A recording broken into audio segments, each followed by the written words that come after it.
Hi അസ്സലാമു അലൈക്കും welcome back. ഇന്നത്തെ നമ്മുടെ റെസിപ്പി നമ്മുടെയൊക്കെ ചെറുപ്പത്തിൽ നമ്മൾ ഒരുപാട് കഴിച്ചിട്ടുള്ള പാൽക്കോവ മിഠായിൻ്റെ റെസിപ്പിയാണ്. അപ്പോൾ നമുക്ക് ഈ ഒരു വായിലിട്ടാൽ അലിഞ്ഞു പോകുന്ന ഈ ഒരു മിഠായി നമുക്ക് വളരെ ഈസി ആയിട്ട് നമ്മുടെ വീട്ടിൽ തന്നെ ഉണ്ടാക്കിയെടുക്കാവുന്നേ ഉള്ളൂ. അപ്പോൾ നമുക്കിത് എങ്ങനെയാണ് തയ്യാറാക്കുന്നതെന്ന് നോക്കാം. ആദ്യം തന്നെ അരക്കപ്പിലും കുറച്ച് കൂടുതൽ പഞ്ചസാര, ഒരു 2-3 ഏലക്കായും കൂടെ കൂട്ടിയിട്ട് നന്നായിട്ട് തന്നെ ഒന്ന് പൊടിച്ചെടുത്തിട്ട് മാറ്റി വെക്കാം. ഇനി ഒരു കടായിലേക്ക് 1/2 കപ്പ് നെയ്യാണ് കേട്ടോ ചേർത്ത് കൊടുക്കുന്നത്. അപ്പം നല്ല നെയ്യ് തന്നെ എടുക്കാനായിട്ട് ശ്രദ്ധിക്കുക. അപ്പോഴേ നമുക്ക് ആ ഒരു കറക്റ്റ് ടേസ്റ്റ് കിട്ടുള്ളൂ.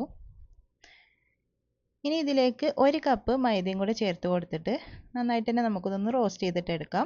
ഇതിൻ്റെ പച്ചമണമൊക്കെ നന്നായിട്ട് തന്നെ നമുക്കൊന്ന് മാറ്റിയിട്ട് എടുക്കണം. ഏകദേശം ഒരു 10-12 മിനിറ്റൊക്കെ ഇതുപോലെ ലോ ഫ്ലെയിമിലിട്ടിട്ട് നമുക്കൊന്ന് ഇളക്കിക്കൊണ്ടേ ഇരിക്കണം കേട്ടോ. അപ്പോൾ ഒരു 10-12 മിനിറ്റ് ഒക്കെ ആകുമ്പോൾ നമുക്ക് ഒരു ലൂസായിട്ടുള്ള ഈ ഒരു കൺസിസ്റ്റൻസിയിൽ കിട്ടും. ഈ ഒരു കൺസിസ്റ്റൻസി ആയിട്ടുണ്ടെങ്കിൽ നമുക്ക് ഫ്ലെയിം ഓഫ് ചെയ്തിട്ട് ചൂടൊക്കെ പോകാനായിട്ട് മാറ്റി വെക്കണം. ചൂട് നന്നായിട്ട് പോയതിന് ശേഷം മാത്രമേ അടുത്ത ഇൻഗ്രീഡിയൻസ് ചേർത്ത് കൊടുക്കാൻ പാടുള്ളൂ. ഇതിലേക്ക് ഒരു 2 ടേബിൾ സ്പൂണ് പാൽപ്പൊടി ചേർത്ത് കൊടുക്കാം. അപ്പോൾ ഇത് ഓപ്ഷണലാണ്, ഉണ്ടെങ്കിൽ മാത്രം ചേർത്ത് കൊടുത്താൽ മതി, ഇല്ലാതെ നമുക്ക് ഇത് തയ്യാറാക്കാവുന്നതാണ്.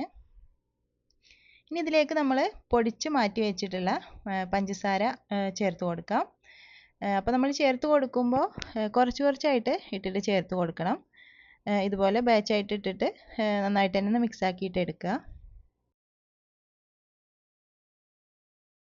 അപ്പോൾ ഞാനിവിടെ ഇതാ മുഴുവനായിട്ട് പഞ്ചസാര പൊടിച്ചതിട്ടിട്ട് നന്നായിട്ട് തന്നെ മിക്സ് ആക്കിയിട്ട് ഈ ഒരു പരുവത്തിലാക്കി എടുത്തിട്ടുണ്ട്. അപ്പോൾ ഈ ഒരു കൺസിസ്റ്റൻസിയിലാണ് നമുക്ക് കിട്ടേണ്ടത്. ഇനി ഒരു ട്രേയിൽ കുറച്ച് നെയ്യാക്കി കൊടുക്കുന്നുണ്ട്. അപ്പോൾ നമുക്ക് ഇഷ്ടമുള്ള ട്രേയിൽ ഇത് സെറ്റ് ചെയ്യാവുന്നതാണ്. നെയ്യാക്കി കൊടുത്തതിന് ശേഷം നമ്മൾ ഉണ്ടാക്കി വെച്ചിട്ടുള്ള ഈ ഒരു മിക്സ് ഇതിലേക്ക് ആക്കി കൊടുത്തിട്ട് ഒരു സ്പൂണ് വെച്ചിട്ടോ അല്ലെങ്കിൽ ഇതുപോലെ സ്പാച്ചുല വെച്ചിട്ടോ നന്നായിട്ട് തന്നെ ഒന്ന് ലെവലാക്കി കൊടുക്കാം. നന്നായിട്ട് തന്നെ ലെവലാക്കി കൊടുത്തതിന് ശേഷം ഒരു 10-15 മിനിറ്റ് നമുക്കൊന്ന് ഫ്രിഡ്ജിൽ വെച്ചിട്ടൊന്ന് സെറ്റാക്കിയിട്ട് എടുക്കണം. അപ്പോൾ ഇതൊന്ന് കവർ ചെയ്തിട്ട് ഒരു 10-15 മിനിറ്റ് ഞാൻ ഫ്രിഡ്ജിലൊന്ന് വെച്ചിട്ട് സെറ്റാക്കിയിട്ട് എടുക്കുന്നുണ്ട്. ഇതിപ്പോൾ ഒരു 15 മിനിറ്റിന് ശേഷം ഞാൻ പുറത്തെടുത്തിട്ടുണ്ട്. ഇതിൻ്റെ സൈഡ്സൊക്കെ ഇതുപോലെ ഒന്ന് വിടിയിച്ച് കൊടുക്കണം. ഇത് നമ്മൾ ഫ്രിഡ്ജിൽ നിന്ന് എടുത്ത പാടന്നെ കട്ട് ചെയ്യാൻ ശ്രമിക്കരുത്, അപ്പോൾ ഇത് പൊടിഞ്ഞു പോകും. ഒരു 5 മിനിറ്റൊക്കെ പുറത്ത് വെച്ചതിന് ശേഷം മാത്രം ഇത് കട്ട് ചെയ്യാം. അപ്പോൾ നമ്മൾ അടിപൊളി വായിലിട്ടാൽ അലിഞ്ഞു പോകുന്ന ഈ ഒരു പാൽക്കോവ മിഠായി ഇവിടെ റെഡി ആയിട്ടുണ്ട്. അപ്പോൾ നിങ്ങളെല്ലാവരും ഒന്ന് ട്രൈ ചെയ്ത് നോക്കുക. അപ്പോൾ താങ്ക്സ് ഫോർ വാച്ചിങ്.